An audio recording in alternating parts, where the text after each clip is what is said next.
يا إخوة، من الأدب لطالب العلم ألا ينصرف حتى ينصرف شيخه. المعذور معذور، لكن الأصل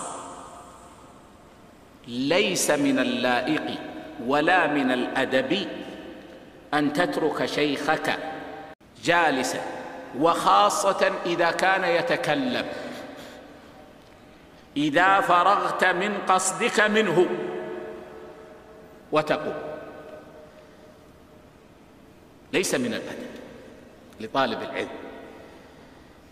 أنا الحقيقة قلت شيئا أداعب به، ثم جاءتني هذه المسألة، وأنا أحب التأديب في الحقيقة، والله وأني أكثر الناس حاجة للتأديب. ومن لم يؤدب طلابه لم ينصح له. من لم يؤدب طلابه حتى ولو كان بكلام يؤلمه.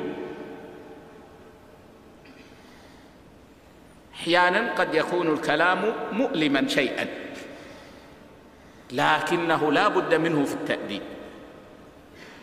السلف كانوا يحرصون على الأدب قبل العلم، ولذلك زكى علمهم.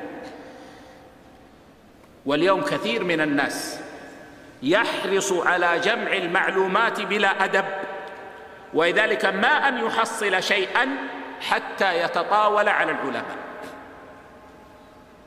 وحتى في الترجيح لا يعرف كيف يرجح بأدب.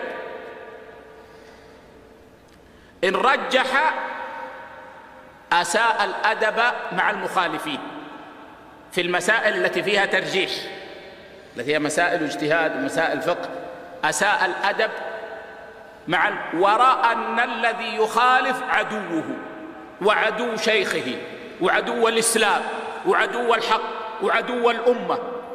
يعني كان هناك خلل في التعليم، نفخ بمعلومات ولم يؤدب.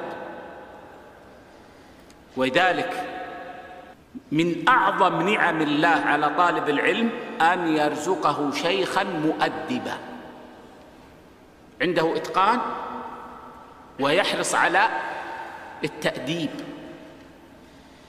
نسأل الله عز وجل أن يجعلنا مؤدبين.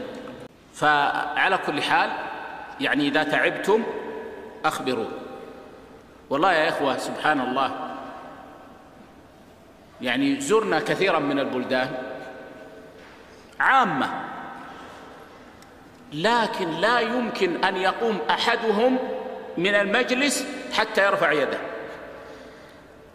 في المسجد نلقي درس، نلقي كلمة، لا يمكن أن يقوم كبار في السن عوام حتى يرفع يده، وإذا لم تأذن له لا يمكن أن يقوم.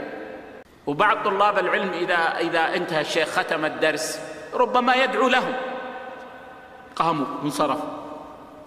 الله يرزقني وإياكم الأدب.